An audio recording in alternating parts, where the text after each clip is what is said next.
Welcome to Researcher Revealed, the podcast where we go behind just the name on the conference proceedings, presentation, poster, or research paper to learn a little bit more about the researcher who helped inform that work.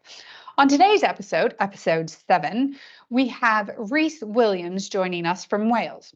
He's a pharmacist and he specializes in heart failure.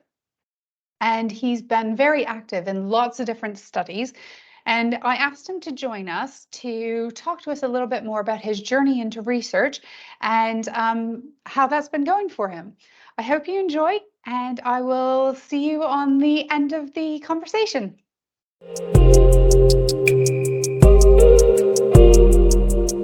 Today we have joining us Rhys Williams from Wales. Rhys, say hello to everybody. Hi, everybody. Short and sweet. I was going to say, Rhys, besides just saying hello, can you tell everybody what your role is, where you work, things like that?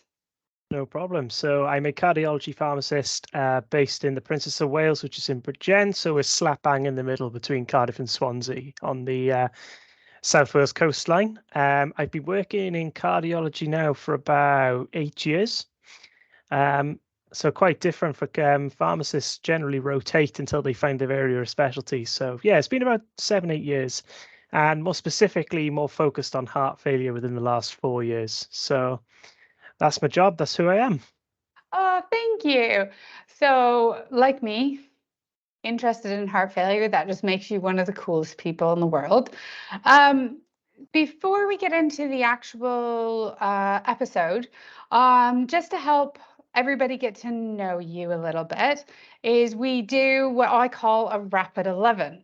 So this is just some quick questions, knee-jerk answers, just to get to know you a little bit better, okay? Are you ready? Ready, as long as there's a profanity filter nearby, just in case. We're good to go.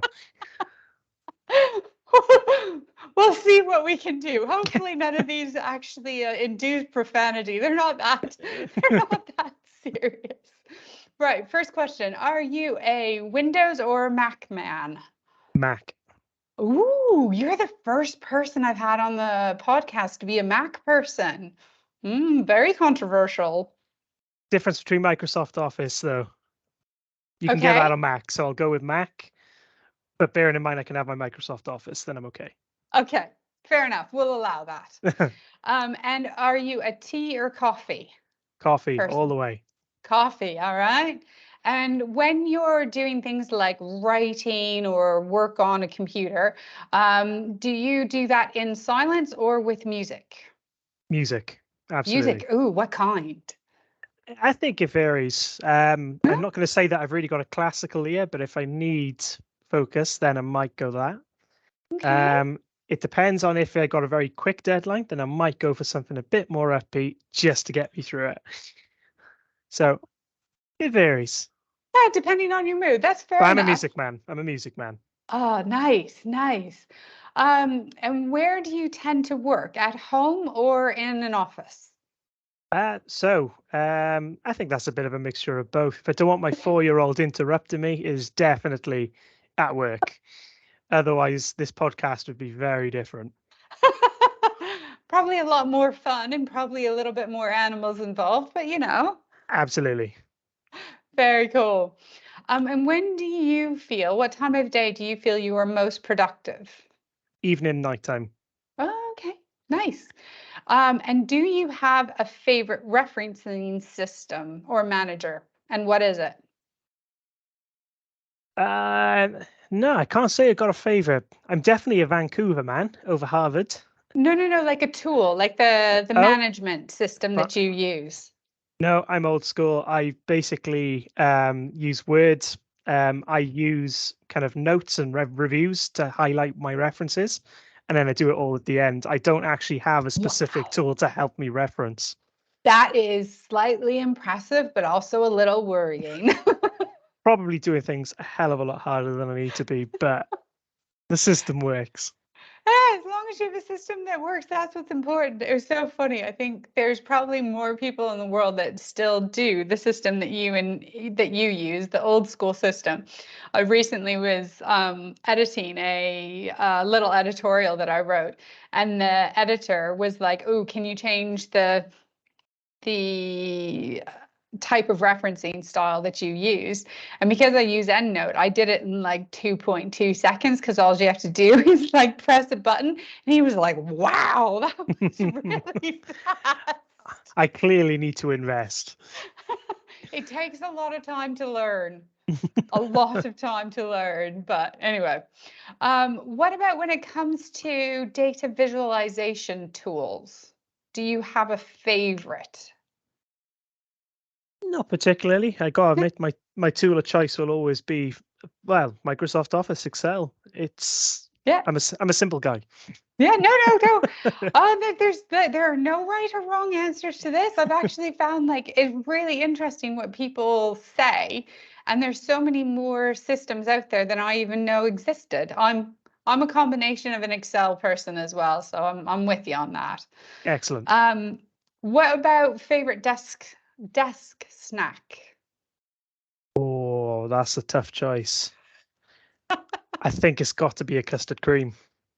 Ooh. Oh, now I'm craving a custard cream. I haven't had my tea yet. Um, so when it comes to planning or organizing your life, your research, your projects, are you a digital person or are you a paper and pen person? Organization of my life is definitely digital because I need Okay. things to talk to each other. But if I'm planning a project, I need to have things on pen and paper in front of me to scribble it out first.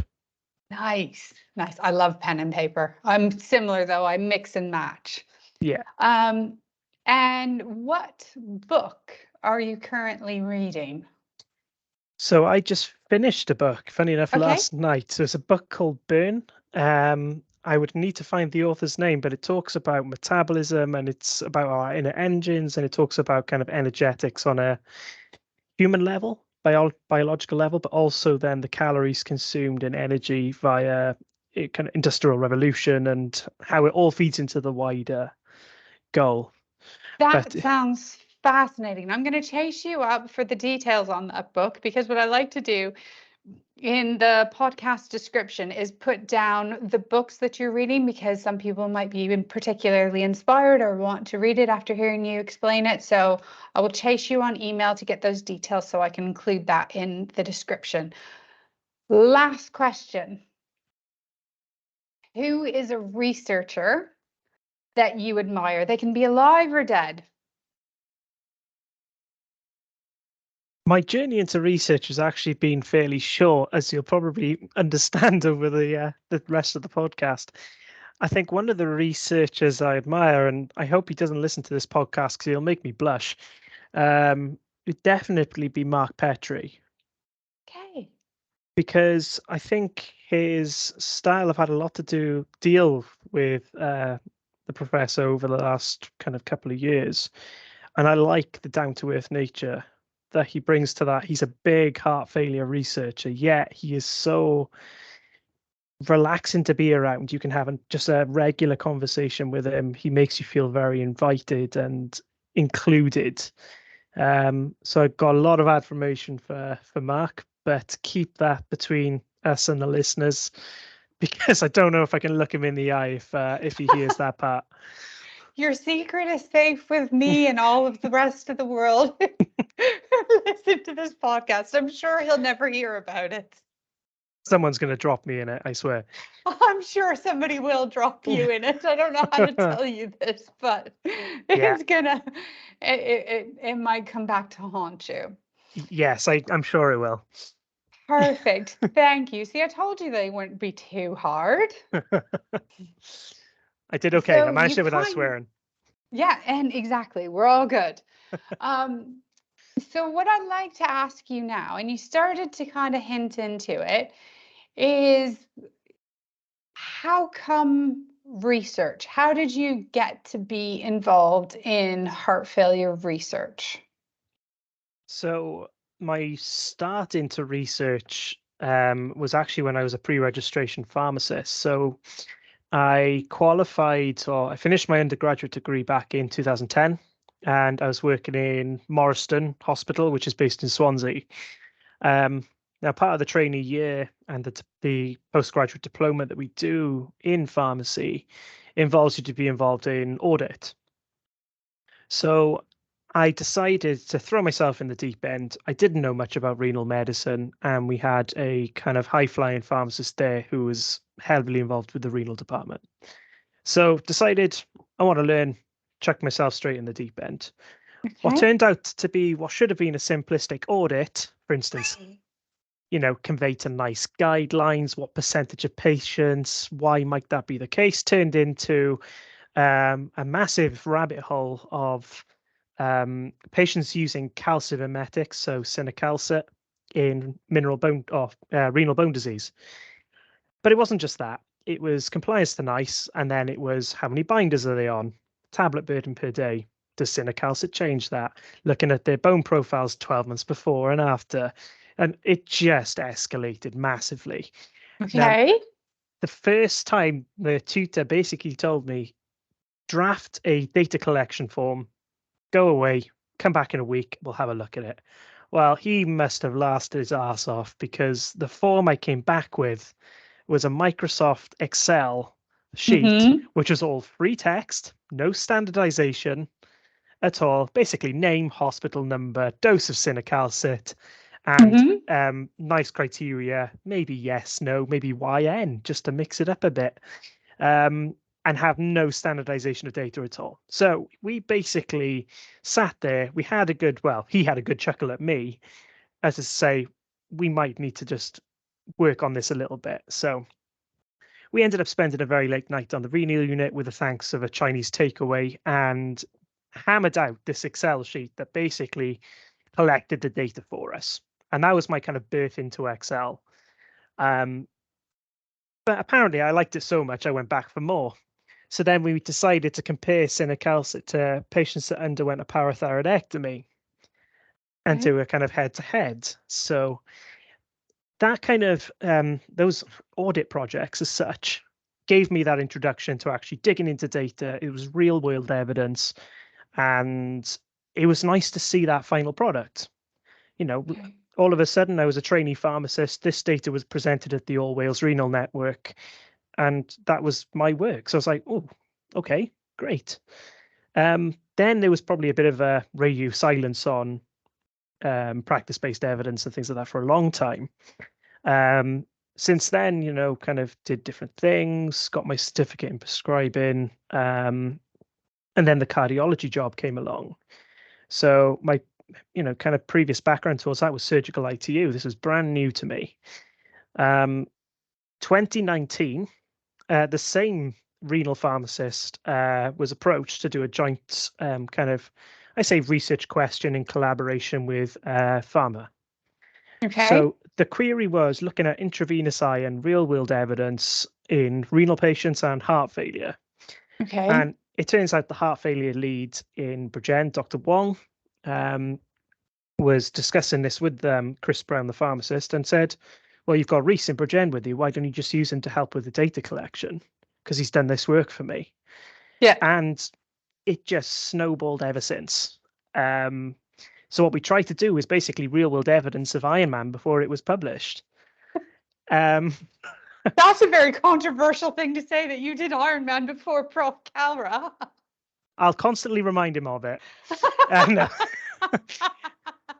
So what we tried to show was basically over a period of 12 months is how did their hematinics change, hemoglobin status. We did Minnesota questionnaires on pre and post on all these patients. But it was great because I was back involved in that kind of research evidence and collecting real world data. Ever since the Iron Project, it was a case of, would you like to do HEFREF up titration clinics? Okay. And then again, the data collection started snowballing. An 8-week proof of concept, you have to basically collect as much as you can to prove it works. Yeah. That then 8 weeks then turned into 12 months data collection post pan. So we just started the clinics after the second wave of the pandemic. Mm-hmm. That proof of concept then turned into making it kind of substantive post. Mm-hmm. Now we're in the middle of a joint working project to try and increase those sessional times to allow heart failure nurses to do more in-reach and palliative care reviews. So we're back in the middle of more data collection. We're going to try and compare that to previous. So it's just kind of, since that iron project, the data collection hasn't stopped. And every time I say to myself, oh, it'd be nice when we get to the end of this, I can say that as long as I want. I think I'm doing this till I retire. It's it's just going to keep going and going. So That is so fascinating. So I want to unpick this a little bit with you because I think your experience into and your journey into research is a really interesting one. Because to me, and listening to your story, your experience has been much more along being a member of a bigger team rather than being the lead of a given project. Is that correct? yeah, I'd say that's pretty accurate. And within that, then, uh, do you basically land uh, only in doing data collection, or do you get more involved in other parts of like a given audit project or research project? So I think that's where I'm kind of in this middle ground now, where I'm starting to Okay. transition from the data collector to more of the driver of the project. So I'm kind of in that phase now. We're trying to get junior pharmacists involved as well. And so, look, this is what you can do: get your data out there, get your posters out there. You get to meet other people with like interests. So I'm in that kind of phase now of trying to not showcase what you can do, but you know, prove by doing. I think is Yeah. probably more my method of education and training. This is what can be done. I've done it. There we are. Let's try it. Yeah. So, with most of the projects that you've been involved in, have they been more of like an audit style project, or have you also been involved in like full-blown research projects that have had to have ethics and grants and things like that? So no, it's mainly just real world evaluation. Okay. We're quite fortunate. The heart failure leads in Bridgend is very proactive. He's on top of the evidence. He wants to trial new projects as soon as the evidence comes out, or sometimes he'll start planning this before anticipating those kind of results. So, say for instance, like using Iron Man, I'd say that we were big users of intravenous iron way before the results of Iron Man were ever published. The use of SGLT2s, I think, you'd see a patient and go, is he diabetic? Yeah. Is his HbA1c up? Put him on an SGLT2. Um, he's that type of guy. He can kind of foresee the future. I need to tap into him more. He might help me win the lottery. Yeah, I was gonna say. He But sounds like no, an important person to know. So, I'm gonna ask you a question because there's always this ongoing debate between what is research and what you can do with what you're allowed to do in research versus what is audit, what is quality improvement. And now you're introducing this new term. So I want you to define for us what you mean by real world evaluation. What does that look like? I think it's my kind of definition of that would be you look at the existing service being provided and you're trying to find those ways of making sure. I mean, the key for kind of us was making sure patients were seen quickly. So if they had that Okay. BMP that came back, they were symptomatic, that you're seeing them within 2 weeks. But the doctors were obviously inundated. They were having way too many patients being referred in, and seeing a lot of follow-ups, etc. Meeting that 2 week deadline was crucial, but we just couldn't physically do it.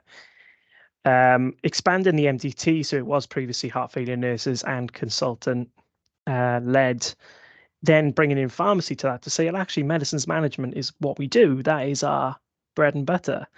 So it was a case of, right, evaluating the current service. What's our current waiting time? What therapies are they prescribed? What mean dosages are they prescribed? Bring a pharmacist into the mix, right? We're going to try and take on some of that work. First of all, can we replicate those results? Can we achieve what is currently being met? And that's what Hmm. that was the first 8-week proof of concept. And we did. We managed to get patients on safely, and patient feedback was quite positive as well. So Okay. real world evaluation is know where you're at, and then you come up with a service design that is different to try Hmm. and focus on those outcomes. And then it's about collecting the data to show if you've met those outcomes. So I would say that's my kind of interpretation of real world evaluation. Okay, that's very helpful. Thank you. Um, and with real world evaluation, are you then able to, you know, like you said, do you have to get ethics in order to collect some of this extra data, or can you just sort of do it like a clinical audit would, in that if it's normal clinical data and it's not identifiable, you can include it? So what are the rules of the road around conducting a real world evaluation? So the projects that we are doing locally are flagged to the local health board to let them know what data we are collecting and what obviously we're Hmm. going to be showcasing. But by any means, like what the work that we're doing isn't against kind of standard of care. This is just basically what we should be aiming to get. So I'm not collecting, I'm not treating anyone differently as per the guidelines. I'm not going to give in preferential treatment anywhere either. We're not doing using IMPs, for instance. This is what the guideline says we should be doing. What are we achieving now? How can we achieve it differently? So whether that be through service redesign, whether it be bringing in other members of the MDT to try and help get that goal, that's pretty much, I would say, where my focus has been so far. That's a fabulous way of explaining it, Rhys. Thank you, because I think so many people get bogged down in it, and you've just made it very, very simple, and that's fabulous. Thank you. So that goes on to my next question, though, is and because I've seen your bio, which Yeah. will be in the description for everybody else to read and catch up on, but I got the inside loop. How did you learn all of this stuff? Because while you have prescribing, while you have some master's training, you don't yet, and I'm going to use that word purposely, you don't yet have a PhD. So how did you navigate and learn all of these nuances on the difference between, a clinical audit, real world evaluation, or the Mac Daddy of, a big CTIMP research study? So that kind of goes back to some of my junior time in Morriston, where again, I like to chuck myself in the deep end. If I don't understand something, I'll just go, I'll do it, and then try and work my way through it. So decided to put my name forward to be a kind of second pharmacist for clinical trials in Swansea. Okay. Now, Swansea University and Morrison Hospital have quite a big diabetology research department. So a lot of the research was involved mainly around diabetes, but it gave Hmm. me a kind of taste for using IMPs, kind of Okay. good clinical practice, training, etc. So that was my Yeah. kind of introduction into clinical trials and using IMPs. Okay. Um, Just to hold that thought for 2 seconds. Just in case people don't know what an IMP is, what's an IMP? that is where you're using an investigational medicinal product. Perfect. Thank you. So for in plain language for everybody out there, it's basically an unknown medical product. So it might not have a name. It could be a drug. It could be a device. It's some sort of intervention that has yet to be clinically proven to be effective and safe for patients of a given disease pathology. Anyway, back to what you were saying. So I think that kind of gave me the taste for what clinical trials was about. But then Mhm. again, they were mainly sponsored studies. So these are big multi-center, multinational studies. Yeah. Um, it was more the kind of local audits and real world practice data collection. Then it's just kind of differentiating between the two. And that's the thing. The real world evaluation didn't require the ethics approvals because we were just providing a standard of care. What we were trying to do was improve that standard. Um, so yeah, I'm very much a kind of a on the job learner. I can read a textbook as many times as I want to. That information will not sink in. I am much better having a conversation one-to-one with somebody, Yeah. learning by doing. So, part of the junior training was provide a critical appraisal of a paper. So actually Yeah. learning about research and, the figures involved, I think to a junior pharmacist can be mind-blowing. You ask them to look at the paper and say, well, what can you do? You put a Kaplan-Meier curve in front of them and they just go grey. Which It's can be not very just funny. junior pharmacists that have that reaction. I watched them senior consultants and medics have the same reaction. And if you want to play a joke on someone, it can be very funny. But I think it was a case of I just had to learn. And a lot of that, I got to admit as well, is just taking the time to speak to Aaron Wong, speaking to Chris, my previous mentor in renal, and just kind of deciphering that information, what it truly means. So yeah, it's I'm a very much on the job learner, if you haven't already guessed. Yeah, no, I think, well, I think that there are lots of ways to learn out there. And I think that once you figure out how you learn, maximizing that method of learning for you is the best way to make sure that you know how to learn. One of the things for me in my PhD that took a lot of adjustment for me is I was very used to academic learning because I'm addicted to higher education. No, I am, seriously. That's a story for a different day, but like I'm the going to vast ask you majority what's of my next. life I've been in school. But when I started my PhD, all of a sudden, it was a totally different style of learning. I was very much used to, here's a textbook, here's an assignment, go away, do a paper, and you're aiming for getting a good grade, being accurate, blah, blah, blah. And it's all about being able to prove that you've learned and that you are able to hold on to that information and apply that information. But in a PhD, it completely shifts because it's no longer just about, do you know your stuff? It's about, can you think? This is where I might struggle. Me too. Trust me, I struggled a lot. And it's just a very different way because I was very much used to, like, and I'll never forget it because one of the first things that I gave to one of my supervisors, I wrote it all up and he gave it to me back as sort of like a summary of what my project was going to be about. And there was this one sentence in it and he highlighted it and he put a comment by it and he said, "Is this right?" And I was absolutely incensed. I was beyond mad because it was a statement about something that has had over a decade of research around by a well-reputed researcher, nurse researcher, like la la la la la, like the whole thing. Like there was nothing wrong with the statement. As far as I was concerned, it was 100% true. And I was like, what is he on about? Is this right? I'm like, how does he not know this? Like, this is not rocket science, but I wasn't brave enough to confront him about it. So I just deleted it and pretended it never happened. Ostrich method. I love Yeah, it. pretty much ostrich method. But the truth of it is what he was saying to me is he was like, do you believe that this is true? Got you. So not, is it factually accurate, but what do you think about that fact? And then at the end of my PhD, I'm now like, dude, that is so wrong. It is not even funny.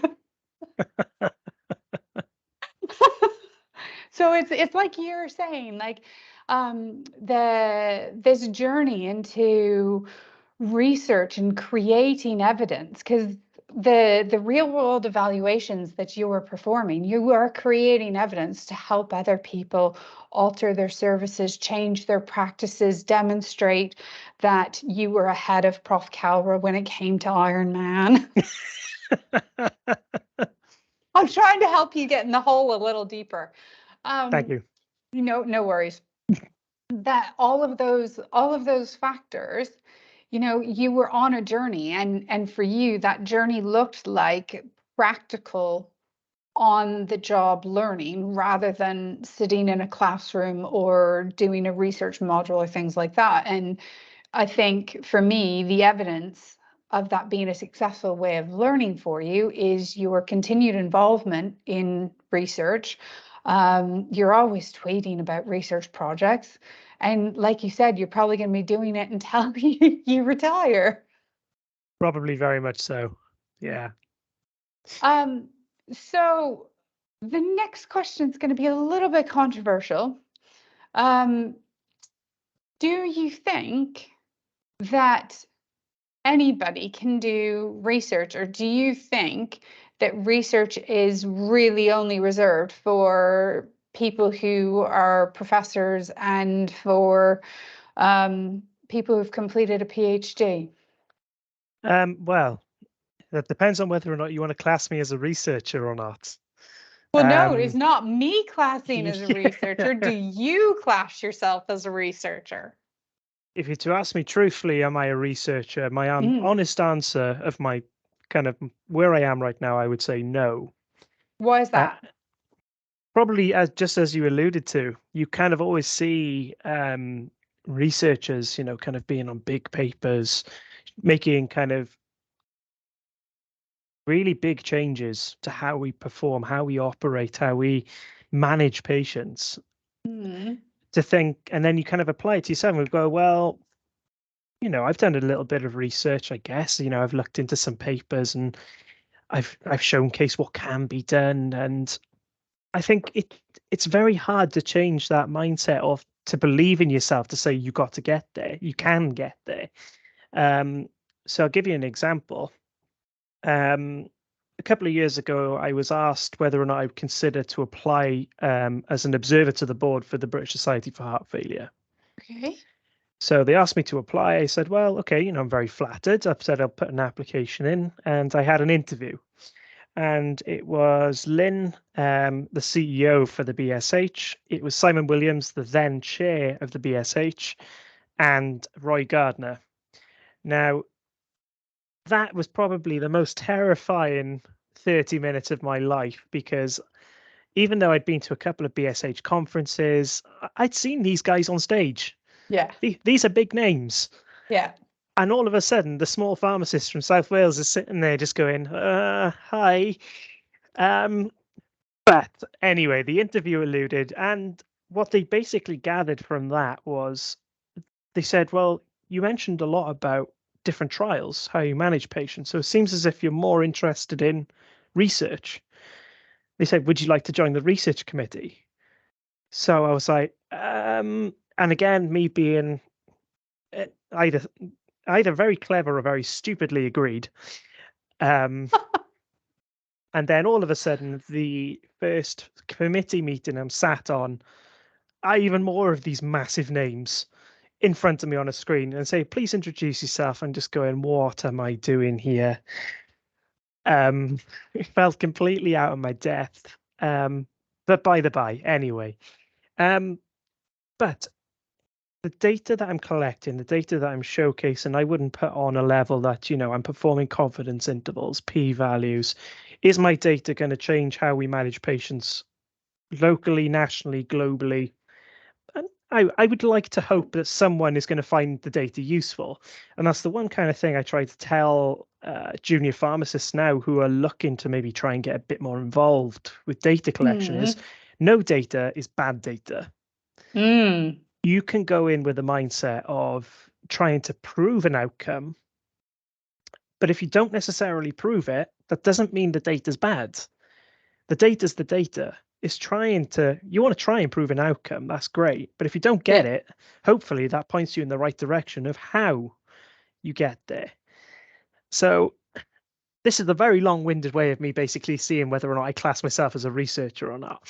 I would say that I'm starting to get more of that mindset and starting to class myself as someone who is interested in research and trying to perform practice-based research.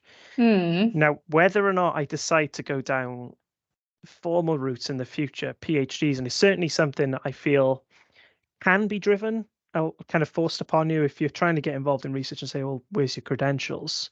Yeah. But I'd say that's very much down to the individual that's probably talking to you, not as a kind of collective of Yeah. researchers telling you that. Yeah. Because sitting in those committee meetings now, I feel far more relaxed in the fact that people are telling me, well, the stuff we are doing, it's good work. Mm. And one of the kind of goals of the research committee is trying to get more AHPs, nurses, pharmacists, etc., involved in research.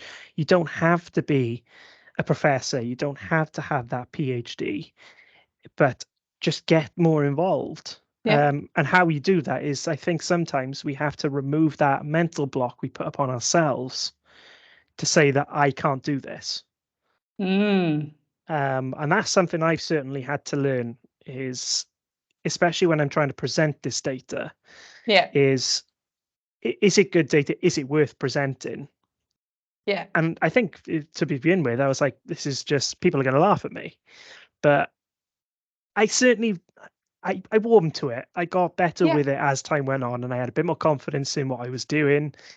You pick up little hints and tips about how you might have improved a certain data collection, or if Um, so yeah, you just learn things as you go on, and every little bit of work I'm doing since then is becoming a bit more refined than the previous version, and Yeah.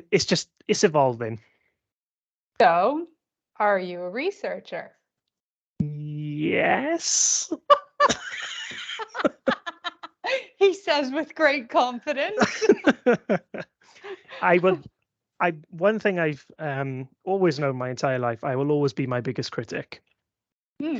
Um, Now, sometimes I think it is important to put pressure on yourself to perform at a higher level, but I think sometimes you need to realize then that level where if you put too much pressure on yourself, that's actually going to be a negative connotation. Yes. That it's actually going to stop you from trying to do things, especially getting involved in research. So, Yeah. am I a researcher? Yes. Yes, I don't have the credentials as per the big guys involved in heart failure research, but I'd say that the level of research I'm doing is more applicable to everyday practice Mm. and management of patients. Mm. I'm not going to be the John McMurray of Wales. It's not going to happen. Um, but if I can show you basically how pharmacists can help alleviate nursing time to do more in-reach reviews, palliation reviews, etc., and actually that model of working can be sustainable. So Well, I I think think, oh, sorry, go ahead, finish. no, I think it's just to say that I think I'm definitely classing myself more as a practice-based researcher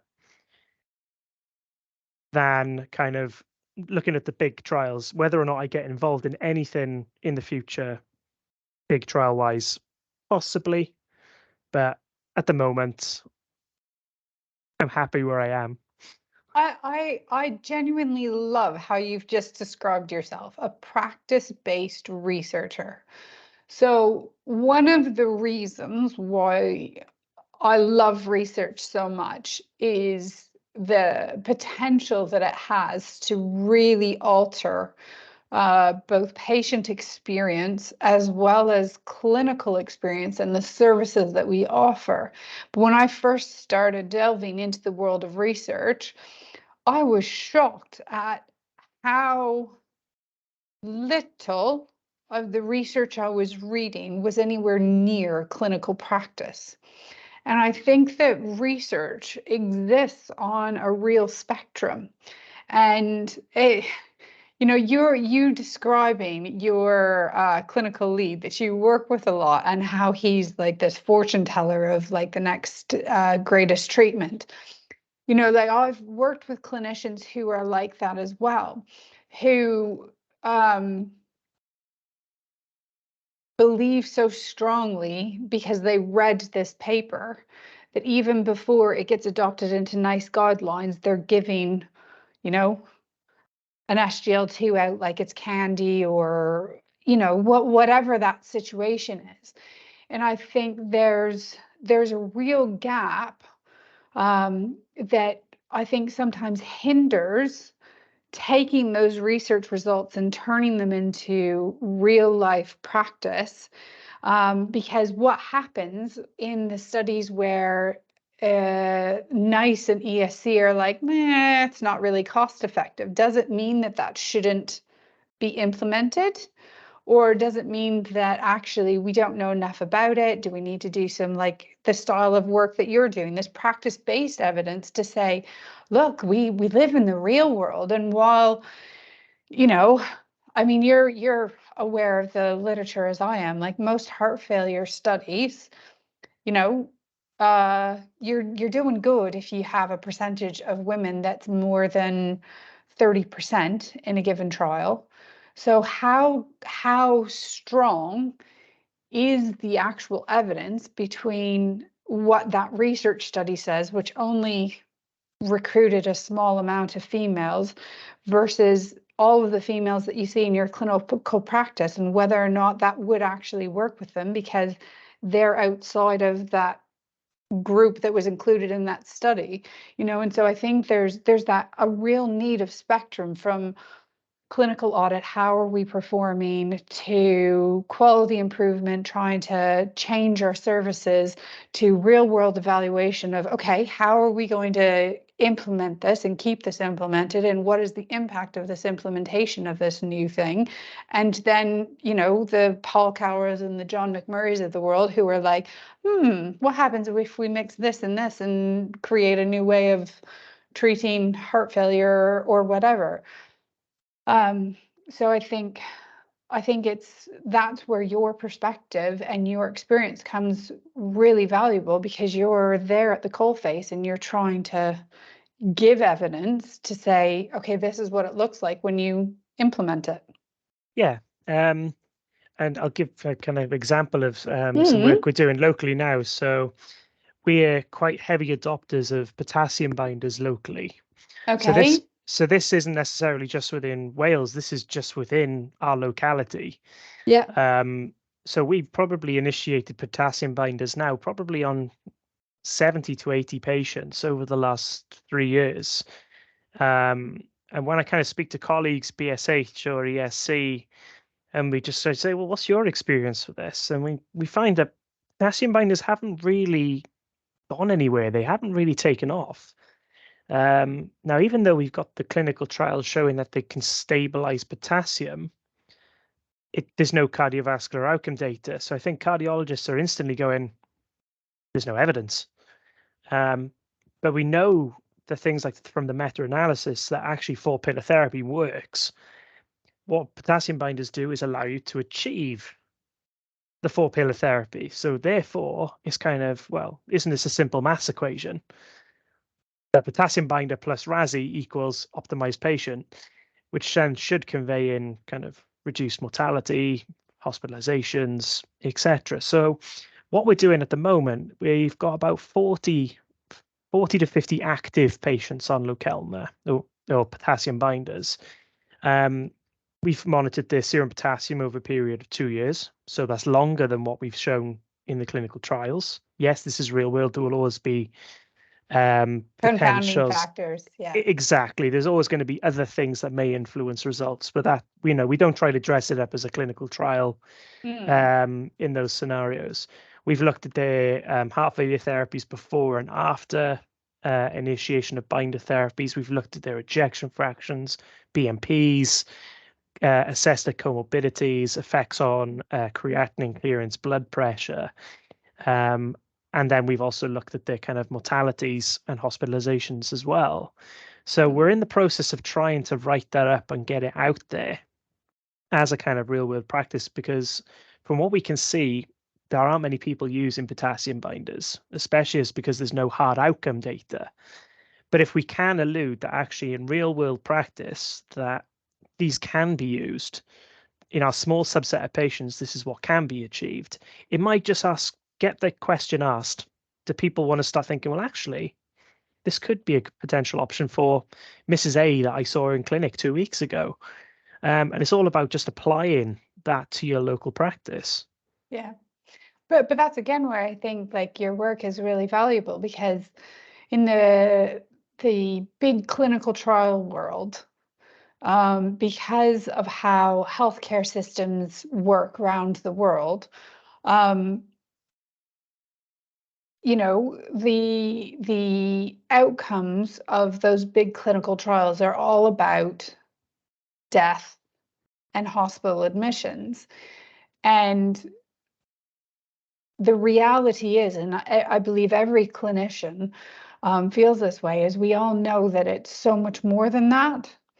And I think that that's where that diversification of the evidence base and having some real world work like that that data that you were just describing can actually help inform clinicians who are having to navigate the nuances of that person that's in front of them with their individual personalized profile and the complications that that can bring into trying to get them to the guidelines, because the guidelines are a great idea, and we know that if we can get everybody up on the highest levels, then we're going to win in decreasing hospitalizations and decreasing mortality and all of those things that are really, really good things. But for, you know, Mrs. A, who might be 96, who weighs barely 42 pounds, that might be a bit tricky. Yeah. And that's the thing. It's not meant to be that kind of clinical trial. But the thing is, real world patients as well. I find real world studies fascinating because it's true to life. These are patients that haven't got kind of, you know, mediocre BMPs or things like that. They've got good going BMPs. They're heavily symptomatic. These are the kind Yeah. of true to life ones that you are going to see that would never have been recruited into the big trials. So that's where I Yeah. love kind of real world data. It is more true to life and the patients that you have in front of you day to day. I like that. I really like that. You're coming up with some really cool sayings. Definitely like need to go on a mug or a t-shirt or something for all the geeks out there like me. I've got a lady with a good going BMP. Yeah. I'm sure I can get that onto a mug. Oh, definitely. Definitely. So before we start to wrap up, the other thing that I just wanted to ask you about that you mentioned is your role now on the British Society of Heart Failure Research Committee and your involvement in trying to increase and encourage other people who are allied health professionals, pharmacists, nurses, basically non-medics. I think they're now trying to call us all healthcare professionals. And I'm like, well, medics are healthcare professionals as well, but okay. Anyway, everybody who's not a medic to get more involved in research. What do you see with your journey and your experience as the biggest barriers to people of that professional pathway getting involved in research? I would say the biggest challenge that anyone is going to face today's climate is time. We see quite often, you know, we're trying to mentor junior pharmacists to become more involved, think about projects they want to do, how they can realistically achieve them. And the first thing they'll say is, well, I've got so many wards to cover. I've got this to do, I've got that to do, and there just isn't time. Now, the kind of counter to that, and what I'll usually tell people is be smart about it. If there's something you want to do, using things like Excel, data collection tools, etc., is make that tool work for you, make it do the work for you. So if you think kind of, I say plan, I'm going to say something very controversial because I do not do this myself, is plan ahead, think about what you want to achieve, and basically get it set up before you start. I need to take my own advice. I don't do this. I'm very much, like you heard, on the job, roll with it. But I am definitely of the mindset that if you get it right, if you set things up, you think about the outcome you want to achieve, what data you need to fulfill that, set up the data collection tool that it is good to go, that the second you start inputting that data, the sheet is pulling out the outcomes for you. Yeah. So I think, and be smart about any data collection that you're going to do. Think about what Yeah. needs to be collected, how you want that to look, and how you want to present, Yeah. and then let that do the work for you. So I think that can kind of get around the time constraint that we Yeah. often say to juniors. It will actually, let's work smarter, not harder. Yeah. If it's done right, then it shouldn't be as time consuming as what you might first think. So that'd be my biggest advice. With regards to my role with the BSH, so again, I still sometimes feel a bit like, David versus Goliath, waving up at the big guys and big gals. Is very much to get AHPs involved in research. Mm. And I think, you know, I was very kind of flattered when you messaged me and said, "Do you want to be on the podcast?" Because I was like, am I a researcher? We've answered that question now. But I very much kind of had to and ah. I was like, do I class myself as that? But Mm. I figured everyone has to start somewhere. Mm. And what I'm seeing from kind of junior colleagues in my department now is that, well, if you've got a plan, if it's something you'd like to look into and you've got a keen interest in it, why aren't you looking at it? And it can be as simple as a poster presentation, whether that be to the department locally, whether that then you think, oh, actually, this is really good. I'm going to try and go to a national congress. Mm. Posters are fantastic at just showcasing local research, what you're doing, service improvement, even whatever it might be. But it's a good place to start. So I think part of my role in the research committee is to kind of show that anyone can do it. Um, but I think it genuinely just to try and say, look, you have to start somewhere. Have you Yeah. got an idea? Where do you go? Yeah. And again, I'm not trying to tell people how to conduct PhDs because I haven't done it. I can't give that advice. Mm. But what I can tell you is, well, okay, what's your idea? What would you like to do? How to maybe try and get the ball rolling regarding that. Yeah. And then just let momentum take you forward. And I'm certainly still in that momentum phase now. So Yeah. even though where I am at the moment and trying to collect this data on potassium binders or, kind of going back to the early days of pharmacist-led clinics and looking at how many of those patients have had hospitalizations or passed away since that time frame. It's just okay, you just go with it. You just let the momentum carry you from one project to the next. And the next thing you know, I'm sat on a podcast with a very renowned PhD, bigwig in BSH,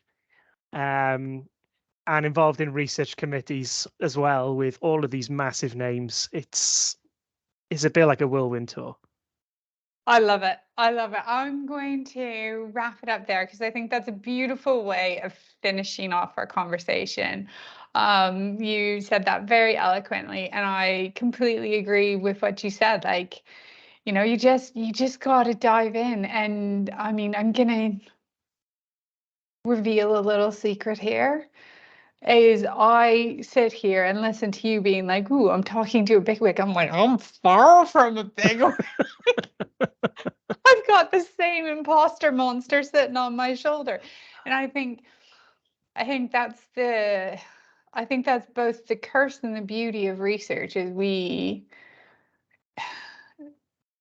get into this improvement mindset and we apply it not just to the work that we do, but also to ourselves and our what we're doing in our careers. And I think it's always like, what can I do to do better? How can I improve what I'm doing? Who should I be collaborating with? Where do I fit in into this world of research? And I think, like you said, I love it. Just go for it. Just dive in, and why not? And one of the things I go admit has been massive for me um, was joining Twitter or now X because it sounds stupid to say that a social media platform can give you that collaboration, but it keeps you up to date. It's a very informal way of doing it. And I think I've certainly kind of made connections through Mm, reading different posts, comments, even posting some of the work, or even just, kind of I'm bored on a Friday night. So I tell you what, I'm going to talk about Paradigm HF. it's just you get to make those connections. Yeah. The great thing is then you go to national congresses, you meet those people for the first time face to face, and then it feels like you've known them forever. Yeah. So yeah, my kind of recommendations would be, look, no data is bad data. You've got to start somewhere, and yeah, use things like Twitter, use informal ways of networking with like-minded colleagues, and yeah, take it from there. Love it. Thank you so much for joining us today, Rhys. It's been fascinating to hear more about your journey. And one last secret before we go is the reason why I approached you is because of how active you are about research on Twitter. And you have such a strong voice and reputation in the world of the internet as being a researcher that I don't think you see that yourself. But that's why I approached you, was because of that voice. And it's a prime example of why and the power that Twitter can do when it comes to your career within research.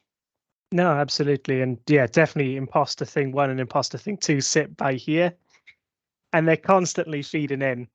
Um, At but I least am you getting only better. have two. I've got a chorus behind me. But sometimes I just put the earmuffs off and I try to block it out, so we're okay. Perfect. Right, for everybody who's joined us today, thank you so much for listening. I hope you found Rhys's insight and his journey as fascinating as I have. As per usual, there'll be details in the description, a little bit more about him, where you can find him, how to follow him on X, Twitter, so that you can see and hear all of the great stuff that he is tweeting about. And yeah, thank you so much for joining us today. No, it's been a pleasure. Thank you very much for having me. No worries. I'll probably see you soon. Absolutely. Take All care. right, take care. Bye. Don't go away. Up next, we have the top 3 takeaways from this week's podcast by Dr. Rosalind Austin. I'm so grateful that Rhys joined us today.